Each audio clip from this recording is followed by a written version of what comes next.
चलिए, कल हम लोगों ने शब्द पढ़े थे और शब्द पर क्या पढ़े थे? कौन से शब्द? रचना के आधार पे या बनावट के आधार पे या व्युत्पत्ति के आधार पे शब्द की भेद पढ़ी थी। आज हम लोग शब्द का तीसरा भेद पढ़ेंगे और वो होगा अर्थ के आधार पर शब्द के भेद। अर्थ के आधार पर शब्द के भेद। देखिए, हर शब्द का कोई ना कोई अर्थ होता है, तो अर्थ के आधार पे शब्द को हम दो भागों में बांटते हैं। कितने भागों में? दो भागों में बांटते हैं। पहला होगा सार्थक शब्द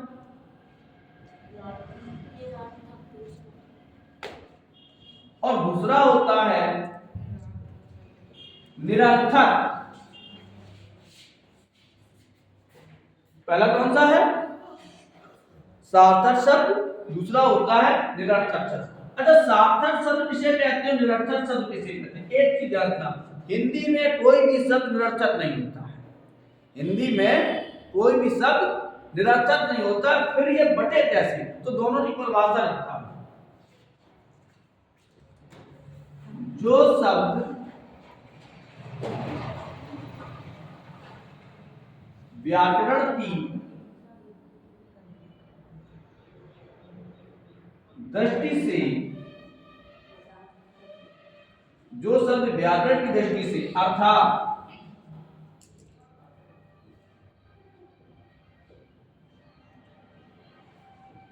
शब्दकोश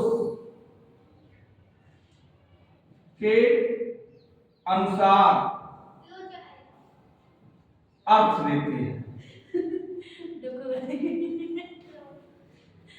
जो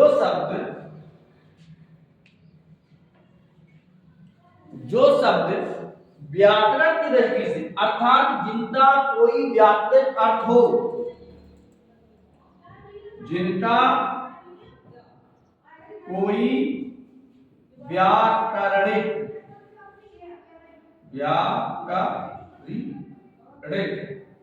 कोई व्याकरणिक अर्थ होता है,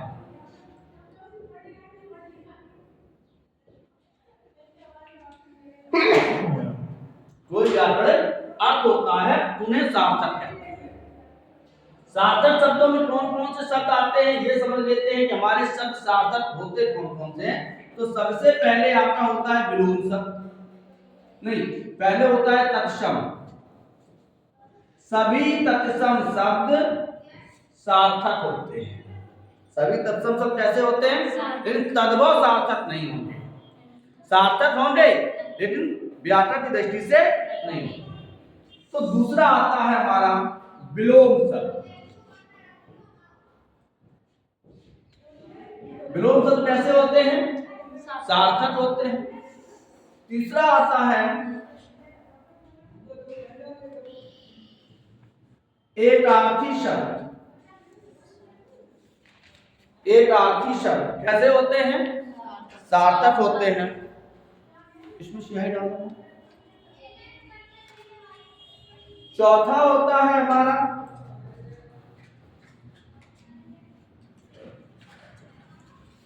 सूक्ष्मार्थी शब्द, अत्यंत सूक्ष्म अर्थ वाले, जिनमें जैसे जल और पानी, पुष्प और फूल। फिर आते हैं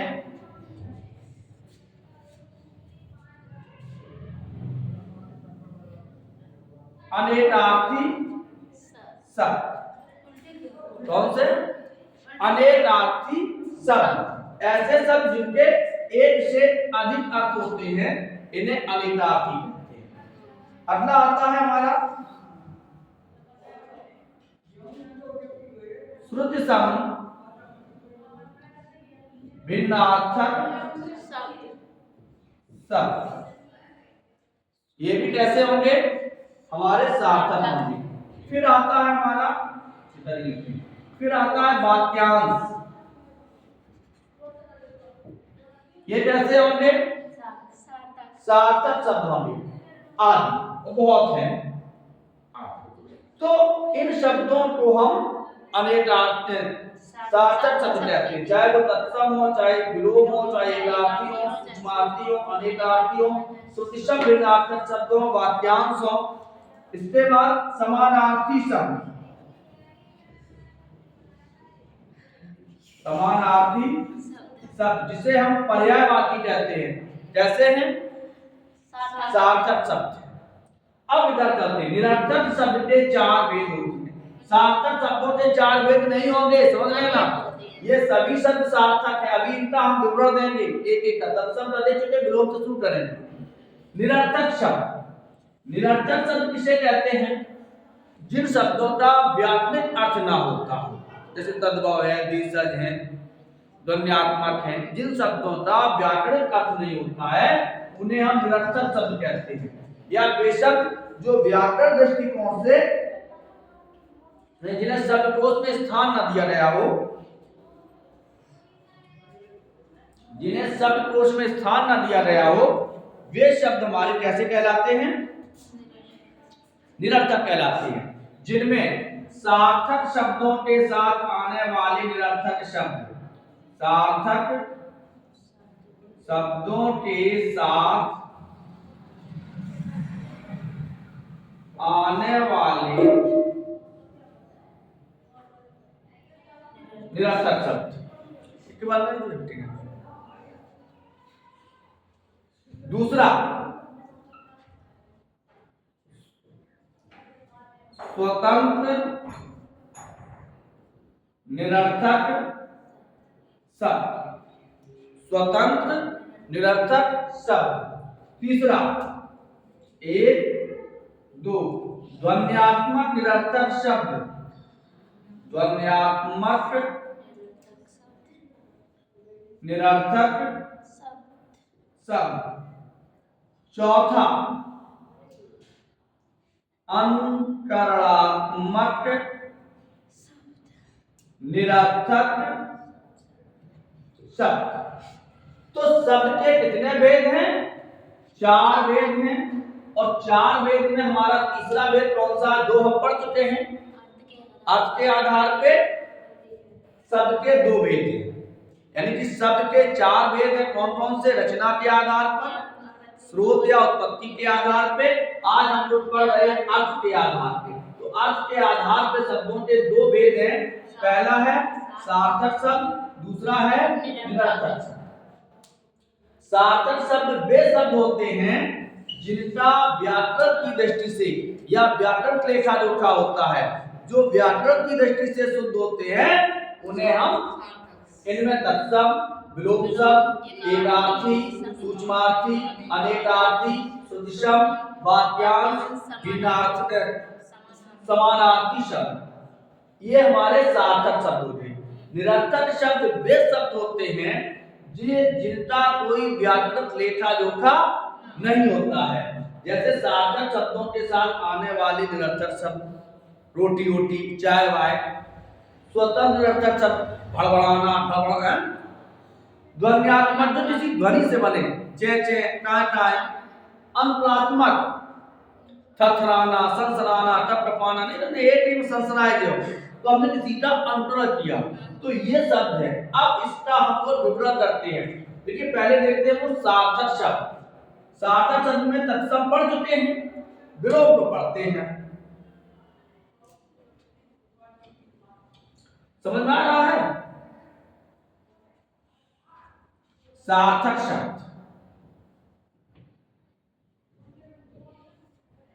पहला शब्द कौन सा है? विलोम, क्योंकि तत्सम हम पढ़ चुके हैं। विलोम शब्द परिभाषा होती है वे शब्द जो किसी शब्द का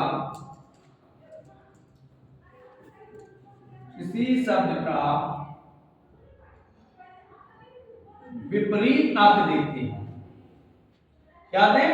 विपरीत अर्थ लेते हो, नहीं देते हो। हाँ अच्छा, हम समझे। कोई चाय पिएगा? अब तो झूठी हो गई। भावना को समझिए। तो जो शब्द किसी शब्द का विपरीत अर्थ देते हैं, जैसे हमने कहा आग, आपने कहा पानी, हमने कहा रात, आपने कहा दिन, तो ये विपरीत अर्थ देने वाले शब्द होते हैं। ये बनते कैसे हैं, इस पे चर्चा करते हैं। एक दिन में तो नहीं पढ़ पाएगा, विलोम आज पढ़ाएंगे। आज हो सकता है कि 2 शब्द पढ़ाने में विलोम में ही समय लगेगा। तो विलोम शब्द ये 3 प्रकार से बनते हैं। कितने? 3 प्रकार से। पहला होता है स्वतंत्र विलोम। स्वतंत्र विलोम शब्द। कौन सा विलोम शब्द? स्वतंत्र विलोम शब्द, जिनमें ना कोई प्रत्यय हो ना उपसर्ग हो। दूसरा होता है उपसर्ग निर्मित विलोम। उपसर्ग निर्मित विलोम शब्द। तीसरा होता है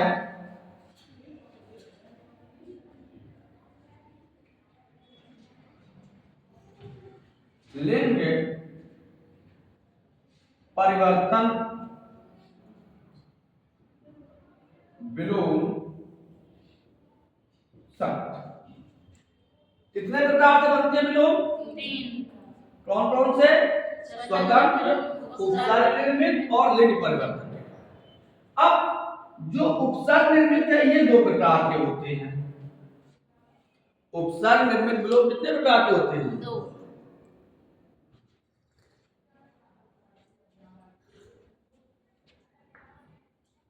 क्या मेरा कैसा लगे? तो उपसर्ग निर्मित विलोम पहला होता है उपसर्ग योग। दूसरा होता है उपसर्ग परिवर्तन। तो विलोम शब्द कितने प्रकार से बनते हैं? 3 प्रकार से बनते हैं। स्वतंत्र विलोम शब्द, उपसर्ग निर्मित विलोम शब्द, लिंग परिवर्तन विलोम शब्द। उपसर्ग योग। अब उपसर्ग निर्मित 2 प्रकार से होते हैं, एक तो उपसर्ग योग, दूसरा उपसर्ग परिवर्तन। बड़े सरल है, आज के बाद विलोम नहीं भूलोगे। चलो देखते हैं। अब सबसे पहले हम लोग चर्चा करते हैं स्वतंत्र विलोम शब्दों की। किसकी? स्वतंत्र विलोम शब्द। जैसे आग, क्या हो जाएगा? पानी। जल, थल। अग्नि, जल। आकाश, पाताल। आकाश का पृथ्वी,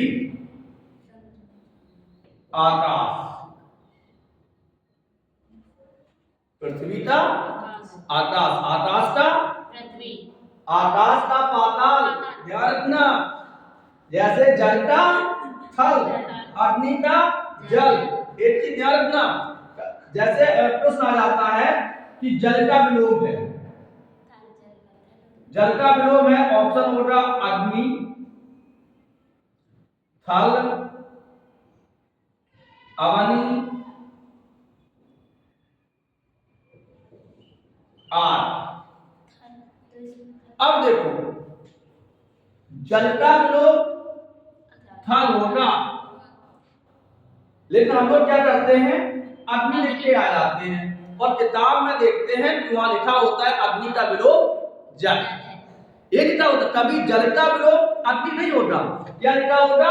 इस प्रकार लिखा होगा, अग्नि और जल, ऐसे जैसे ये लिखा है, ये किताब में होता है। हम लोगों ने मान लिया कि ये प्रश्न मेरा सही है, जबकि ये प्रश्न कैसा हो गया? गलत हो गया। भाई जल का विलोम पूछा है तो हमें थल चाहिए, या स्थल या थल, लेकिन अग्नि का विलोम जल। इसी प्रकार पृथ्वी का विलोम आकाश, और आकाश का विलोम पाताल। क्लियर है? निर्मम, निर्मम, निर्मम किसे कहते हैं? ऐसे निर्मम, निर्दय, इन सबके विलोम अलग है, अभी बताएं। तो स्वतंत्र विलोम वे शब्द होते हैं जिनमें ना कोई प्रत्यय लगा होता है ना कोई उपसर्ग लगा होता है। दूसरा आता है, तो समझ में आए विलोम? ठंडा का गर्म, कठोर का मुलायम, रुचि का स्निग्ध, इस प्रकार के जो विलोम होते हैं वो स्त्री का पुरुष, आदमी का औरत, पशु का पक्षी, ऊपर का नीचे, आगे का पीछे, ये कैसे विलोम है? स्वतंत्र विलोम। अब बात करते हैं उपसर्ग निर्मित विलोम। ये किसी न किसी उपसर्ग से बने होते हैं।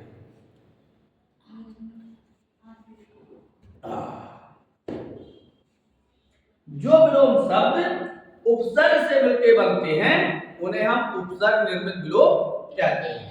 ये दो प्रकार के होते हैं। नंबर 1 होता है उपसर्ग योग द्वारा। जैसे उपसर्ग योग में हमने कहा चल, अब क्या कर दिया? अचल, चल, अचल, देश, विदेश। देखो उपसर्ग केवल जोड़ा है। क्या जोड़ा है? उपसर्ग जोड़ा है। तो ये हो गया उपसर्ग विलोम। जैसे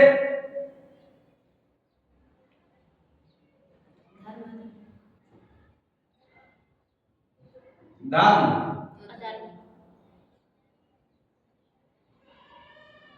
अधर्म, धर्म का अधर्म। तो ये कैसे हैं? ये हमने उपसर्ग से जोड़ के बना दिए। अब आता है उपसर्ग परिवर्तन विलोम। उदाहरण बहुत कम दे रहे हैं, ज्यादा देना चाहिए। वो इसलिए ज्यादा नहीं दे रहे कि हम आपको प्रैक्टिस करवाएंगे अभी, और ये बोर्ड पे करवाएंगे। फिर आता है उपसर्ग परिवर्तन विलोम।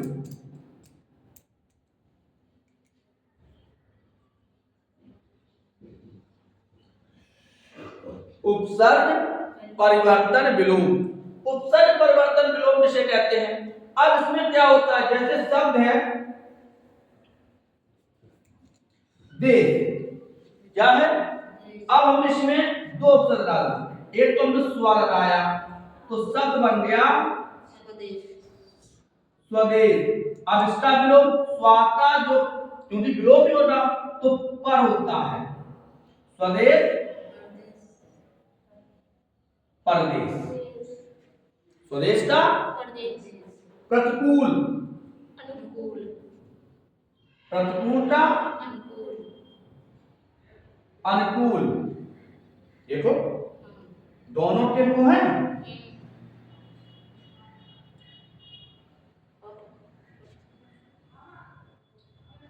इसे क्या कहते हैं? उपसर्ग परिवर्तन विलोम। अगला करते हैं, तीसरा है हमारा लिंग परिवर्तन विलोम। लिंग परिवर्तनशील विलोम। इसमें क्या होता है कि हम जब कोई व्यक्ति दिया जाता है और विलोम पूछा जाता है तो उसका जेंडर चेंज कर देते हैं। जैसे मैंने कहा स्त्री, आपने कहा पुरुष। राजा, रानी। अभी विवादित प्रश्न हो जाता है कि राजा का रंग भी तो हो सकता है, लेकिन ये लिंग परिवर्तन द्वारा विलोम है। यदि हम राजा का करेंगे तो हम रंग स्वतंत्र विलोम में होगा। यहाँ क्या होगा? राजा का रानी। अच्छा, रानी का विलोम, क्योंकि रानी का विलोम मिलेगा, यहाँ नहीं मिलेगा, यहाँ मिलेगा स्वतंत्र विलोम में। रानी का विलोम दासी। या नौकरानी, बहू तो तूने बहू न समझा, समझा नौकरानी, सासू जी तूने मेरी कदर न जानी। चलो आगे बढ़ते हैं। शेर का विलोम शेरनी। अब सुनो, भालू का विलोम, अब नर भालू और मादा, नर भालू और मादा। अब हम नर और मादा लगा के करेंगे। कौआ का विलोम कौई, नर कौआ मादा कोयल, नर कोयल मादा कोयल। हिरण, नर हिरण, हिरण का विलोम हिरनी होगा, हिरण का विलोम हिरनी होगा। सुन रहे? चिड़िया का विलोम चिड़ा, हाँ चिड़ा चिड़िया, यानी नर चिड़िया मादा चिड़िया, नर गौरैया मादा गौरैया, चिड़ी का तो चिड़ा ही होगा। तो ये थे हमारे विलोम शब्द। ये किसके अंतर्गत आते हैं? लिंग परिवर्तन। लेकिन आते पूरे विलोम शब्द किसमें आएंगे? सार्थक शब्दों में। आगे बढ़ते हैं। इसके बाद आता है हमारा अगला, कौन सा था? तीसरा,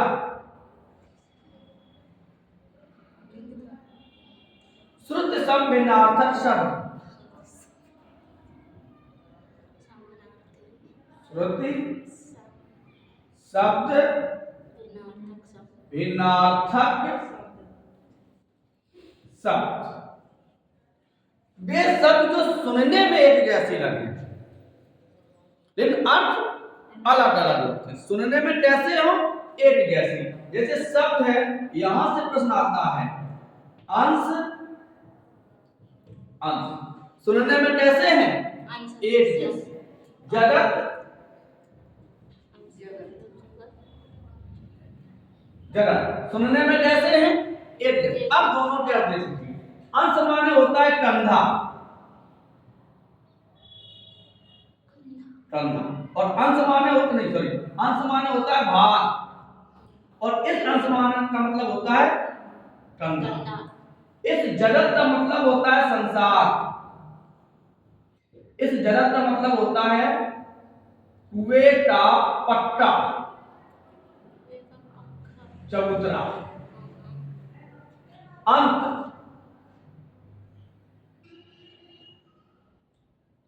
अंत, ये अंत माने होता है समाप्त, खत्म। ये अंत माने होता है नीचा। तो इसे कहते हैं हम श्रुति सम भिन्नार्थक शब्द, सुनने में एक जैसे हैं लेकिन अर्थ कैसे हैं? भिन्न भिन्न है। समझ तो नहीं होती? चल शेष चल पढ़ लेंगे, ये समझ में आए? तो सार्थक शब्द चल रहे हैं और सार्थक शब्द को 2 मिनट और किए, चल नर्थक पढ़ेंगे। इसके बाद आता है समानार्थी शब्द। एक समानार्थी शब्द, ऐसे शब्द जो एक से समान अर्थ देते हैं। जैसे हमने कहा पानी, नीर, तोय, जल, इन्हें कहते हैं हम पर्यायवाची शब्द। तो पर्यायवाची समझते हो, जो सब एक जैसे अर्थ देते हो उन्हें हम समानार्थी कहते हैं। ये भी कैसे हैं?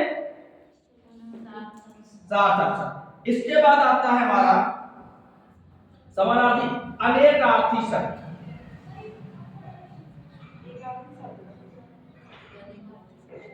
अनेकार्थी शब्द यानी ऐसे शब्द जो एक से अधिक अर्थ देते हैं उन्हें हम अनेकार्थी कहते हैं। जैसे सारंग, सारंग माने बोलो चंद्रमा, सारंग माने हाथ, सारंग माने खंजन पक्षी, खंजन पक्षी, सारंग माने सर्प, सारंग माने स्त्री, सारंग माने घड़ा आदि। तो ये एक से अधिक अर्थ दिए, इसलिए ये अनेकार्थी शब्द है। शब्द है अपर। अपर का मतलब पंखहीन। पंखहीन, अपर का मतलब दूसरा, अपर जिला मजिस्ट्रेट। तो जो शब्द एक से अधिक अर्थ देते हैं, जैसे टणक। टणक माने धतूरा, सोना, पलाश। तो जो शब्द एक से अधिक अर्थ देते हैं उन्हें हम अनेकार्थी कहते हैं। एकार्थी शब्द वे शब्द होते हैं जो केवल एक ही अर्थ दें। दुनिया में जितनी भी संज्ञाएं होती हैं, यानी कि सूर्य चंद्र, जो दुनिया में एक है, सूर्य चंद्रमा, जैसे मोहन, मोहन, कृष्ण, राम, शिव, मनोरमा, एक ही होती, जहां भी होती एक ही अर्थ देती मनोरमा। तो ऐसे शब्द जो एक से एक ही अर्थ देता है उसे हम एकार्थी कहते हैं। फिर कौन सा आता था? वाक्यांश।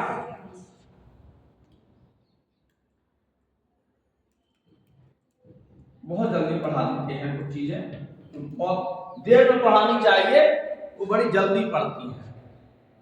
सही है? जिन्हें देर में पढ़ाना चाहिए वो जल्दी पढ़ती है, जिन्हें जल्दी पढ़ाना चाहिए वो देर में पढ़ती है। चलिए, वाक्यांश किसे कहते हैं? अनेक शब्दों के स्थान पर एक शब्द। जैसे टकसाल। टकसाल कहते हैं सिक्के डालने का स्थान, क्षितिज, वह स्थान जहां पृथ्वी और आकाश मिलते हुए दिखाई देते हैं, उन्हें से हम क्षितिज कहते हैं। तो वाक्यांश, अस्त्र फेंक कर चलाया जाने वाला, शस्त्र हाथ से चलाया जाने वाला। तो ऐसे शब्द जो अनेक शब्दों के स्थान पे एक शब्द बोला जाता है, उससे हम, जैसे वीर प्रसूता, वीर पुत्रों को जन्म देने वाली, एक शब्द में आ गया वीर प्रसूता, तो उसे कहते हैं हम अनेकार्थी शब्द। कल हम लोग चलेंगे निरर्थक शब्दों पे, और निरर्थक शब्दों के साथ साथ हम कल सार्थक शब्दों पर भी थोड़ी सी चर्चा करेंगे। तब तक के लिए राधे राधे, जय हिंद, जय भारत।